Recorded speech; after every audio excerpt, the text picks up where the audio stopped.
Hello, I am Mantastic and Fantastic, and today I'm going to be talking about my new Rare Creature Dungeon Defender tier list in Creature Quest. So, the Dungeon Defense is one of the key components to scoring well in the Dungeon Challenge game mode, and for the most part, your dungeon defense is largely revolving around floor 1, which is really populated by rare or medium creatures. And because of that, I felt that it would be important to have a tier list that ranks all the medium creatures by ground and flying to help you better make an informed decision as what can compromise a strong dungeon defense.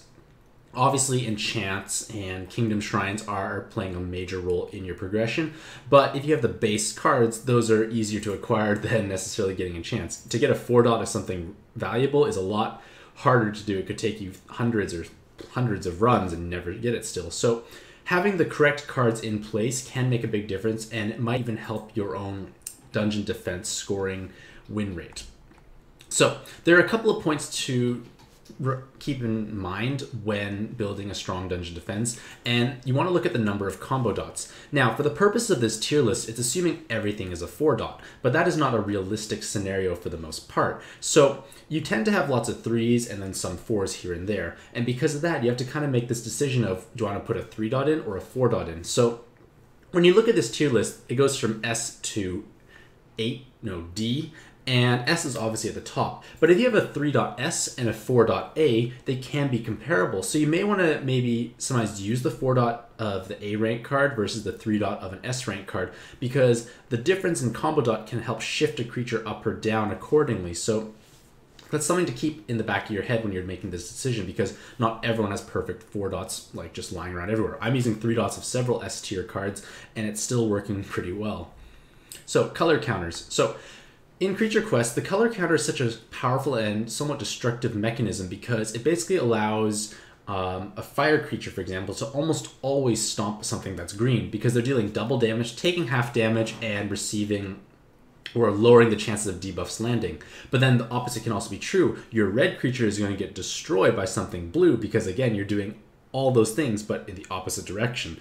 So with that in mind, it makes your dungeon defenders a little weaker, because in theory, if people have multiple combo dot sets, multiple teams, they can mix it up and basically bring something that's going to counter what you actually have. And if that is the case, that is going to be problematic. However, if you can try and pick color counters that are intelligent, like color counters that basically help stop what is popular nowadays from like the legendary tier list, because right now, for example, white creatures tend to be the strongest, so players tend to be running lots of white, and most notably Astral Watcher. So if you can shut down their white creatures with black defenders, you basically are giving yourself an extra advantage, because not everyone has basically made multiple attack teams with different combo dots, etc.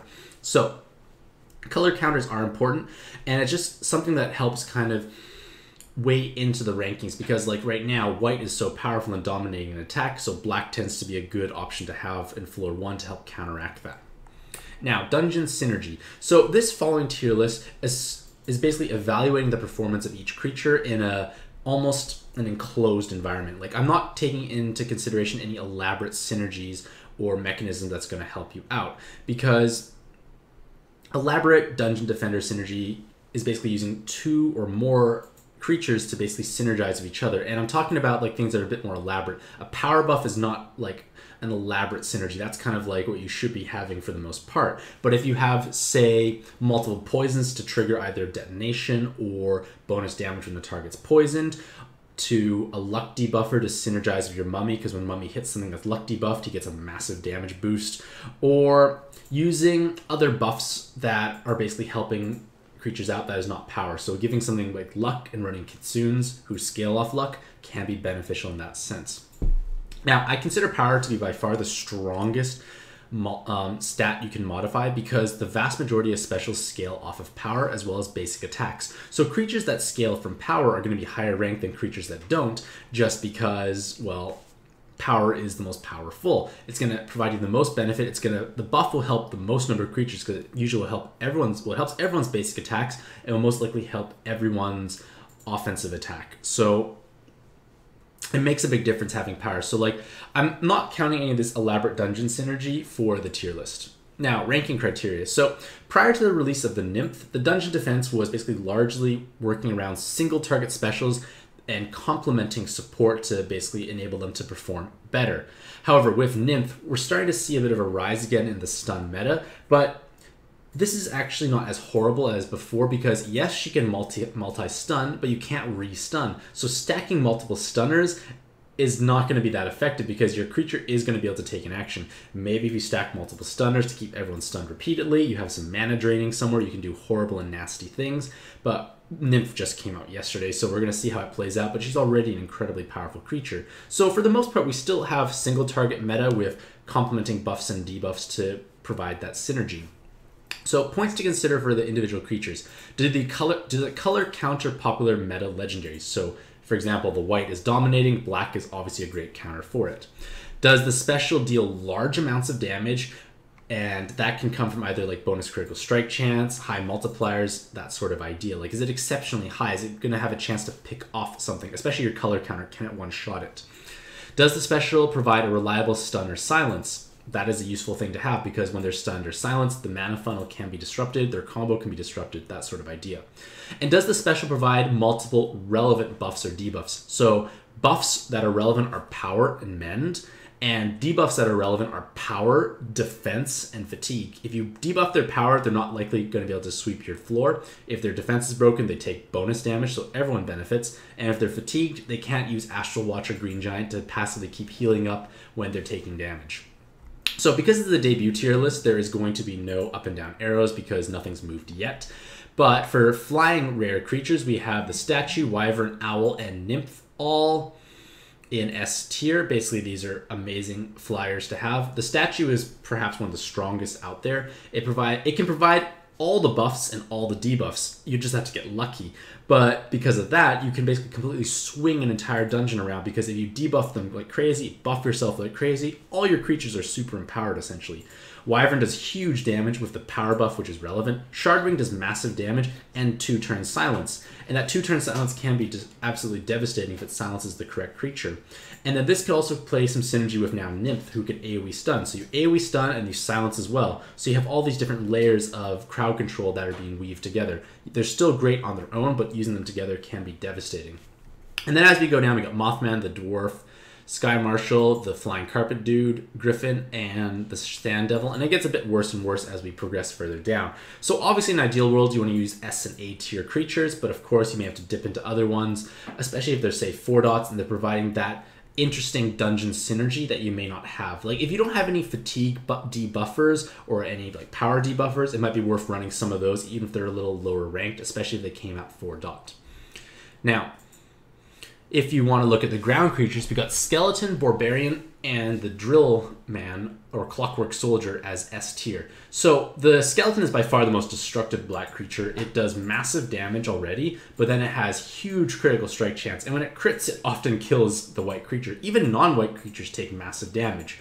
Barbarian is very similar. It has a 50% chance to double strike. So you basically have a 50% chance to basically get a free critical strike. And if they crit, it's even more amazing. So that's why Barbarian and Skeleton are high ranked, because they do massive amounts of damage because of their bonus effect.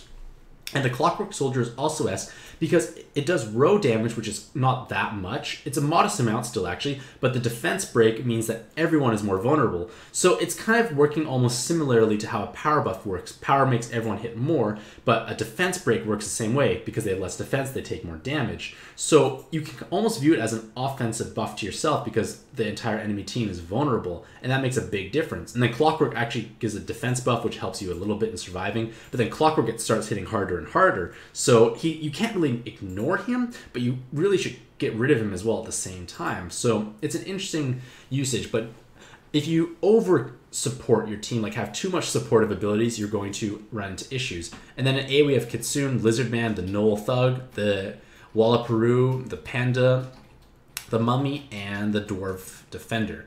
So for dungeon selection, it is best to run Dungeon 5 or Dungeon 4 because they allow you to use 6 or 5 mediums. You use Dungeon 4 if you only have 2 strong medium flyers, so you can use those plus the small anyways, and you might have a better layout for the second floor, that sort of idea. But usually you want to run those. But we can kind of loosely classify these cards as either like supportive or offensive creatures. And you want to have a nice healthy mix of both. So right now in S tier, we've got the statue, the nymph, and the Clockwork Soldier, all as supportive characters. They don't do very much damage, but they provide either great stunning, great debuffing, great buffing, that is going to basically enable your team to perform better. And I would never run more than 3 on your dungeon defense, because when you get to 4, you don't have enough damage to kill things off. So you want to find a healthy mix. So I would recommend having 1 to 3 support creatures, depending on what you have and what kind of interesting dungeon synergy you are able to make with yourself. Otherwise, you won't have enough damage. But if you run only damage dealers, you won't have the support to basically make them enhance. Because 1 power buff is giving like a 50% buff to every creature. That's a significant upgrade. Instead of having 6 attackers, now you have 5 attackers that are doing 50% more.